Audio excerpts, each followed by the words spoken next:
and welcome to another month's Thoughts on Leadership. This month I am going to tackle the question, are leaders born? That's probably the most commonly asked question that I have been asked over the years. Are leaders born, and can they be taught to be a leader? Probably much in the same area and most common questions.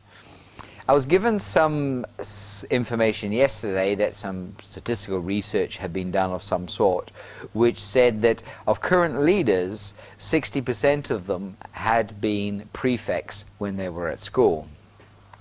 Of course, being somebody who does research myself, the skeptical side of me went, and I wonder how many prefects went on to be leaders. You know, it's very difficult to make these assumptions, and it's very easy to find evidence to prove your assumptions if we're not careful, that leadership is something that you are born with and that it's something that you just have or you don't have. I want to try and look at it from a slightly different way in this Thoughts on Leadership this month. Let's ask the question, are communicators born?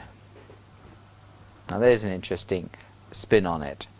Because, of course, it depends how we define the word communicate, but everyone has the ability to communicate. We express that in different ways. So for a start, the majority of us do it through speaking. We talk. But we also do it through other things. We do it through body language. We do it through different languages that we would talk. We use sign languages. And of course we write as a way of communicating. So there are many ways to communicate, and then within the ways to communicate there is the dialects that we could use, the languages that we could use, the variations, the accents, the terminologies, etc., etc. So all of these create a form of communication.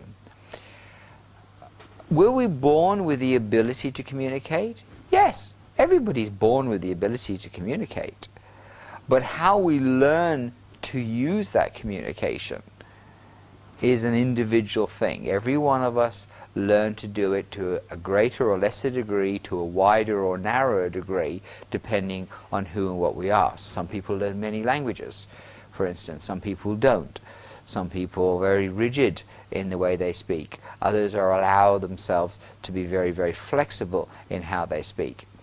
And some people just make speaking and the ability to articulate yourself an art. One of the men that I have admired for many years for his use of the English language is Stephen Fry. His ability to articulate and speak the English language is nearly music to listen to. So I would say the same concept applies to being leaders.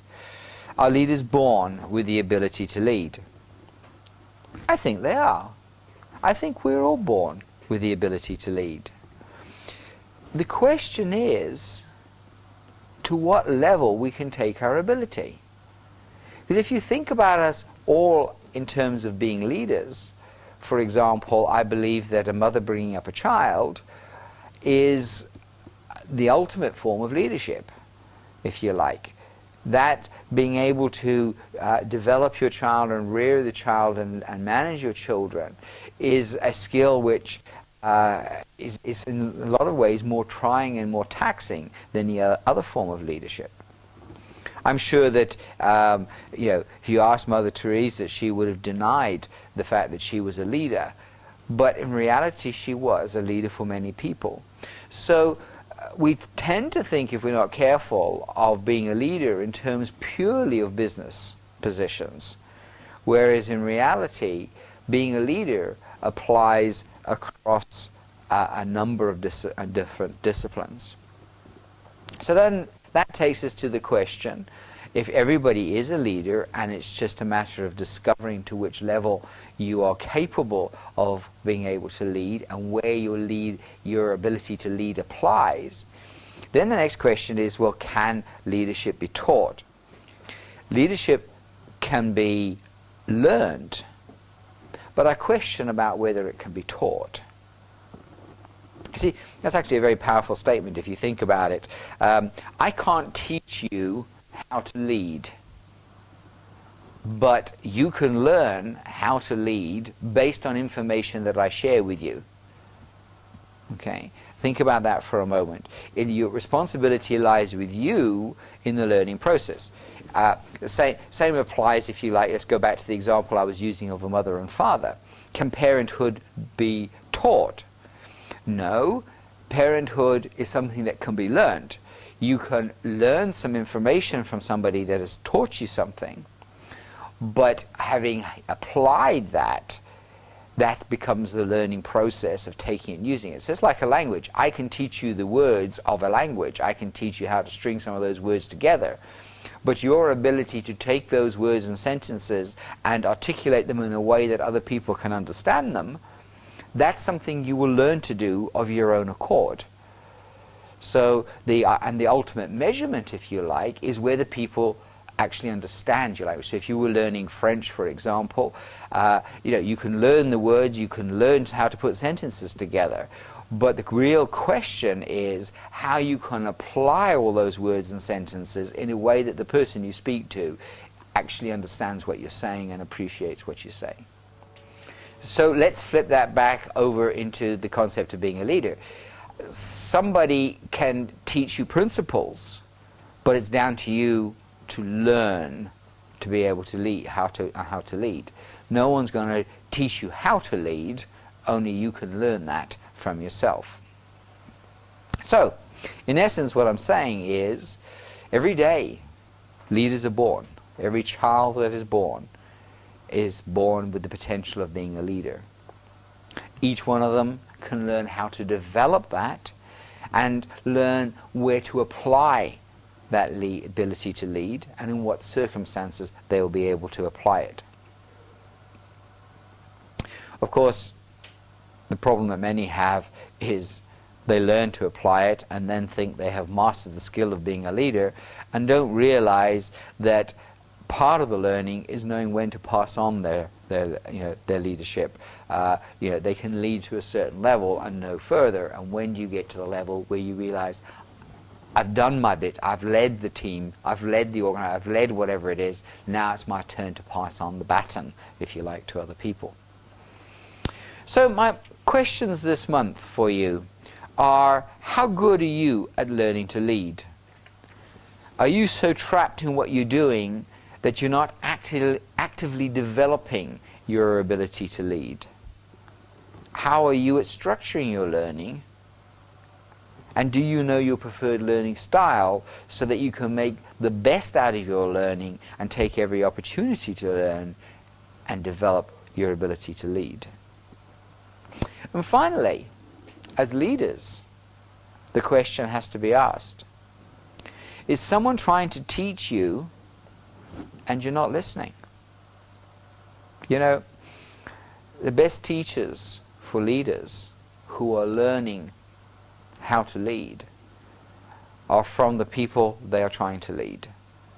From the friends, from the followers, from the people, the peers around them who can give them feedback. I was recently in Toronto, Canada, and I interviewed an entrepreneur who has a number of businesses.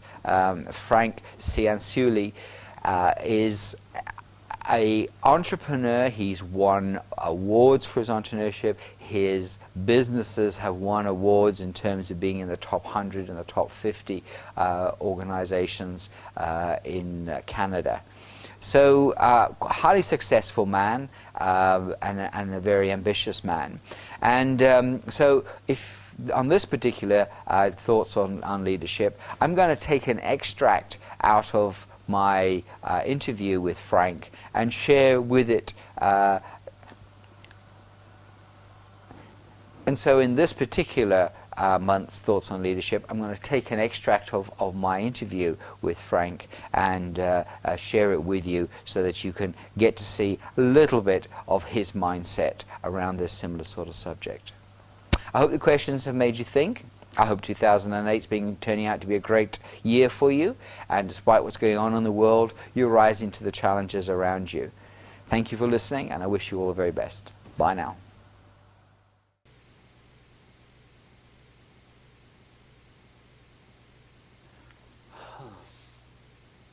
Well, I mean, I think this is a big debate, but I always think that you find leaders, you don't necessarily make them. I think you can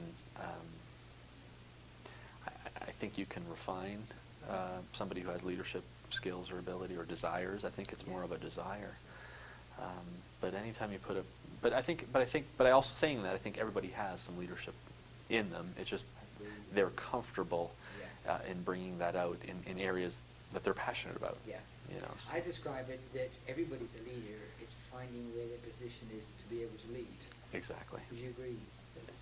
Exact. Well put. We did an exercise at one of our kickoff meetings where we had groups of 6 people, I believe, to have to assemble a very complicated Lego set. Yes. And it was very interesting to see how naturally one person took the lead, how naturally one person became the support or the number 2, how the rest of the group became support people, who kind of was the person who had issue with leadership, who the team players were. So what I learned from that, or even watching shows like Survivor, you know, you can see how certain people thrive in certain scenarios. So if I was on Survivor personally, I would be a follower probably. I mean, I may be, you know, scheming from a strategy perspective, but I mean, I'm not the guy to go up there and set up the camp and go hunt, you know, fish in the water, that sort of thing, because that's not my element. I'm not comfortable leading there. I'm comfortable leading in business and in the sales process because I understand it and I'm good at it.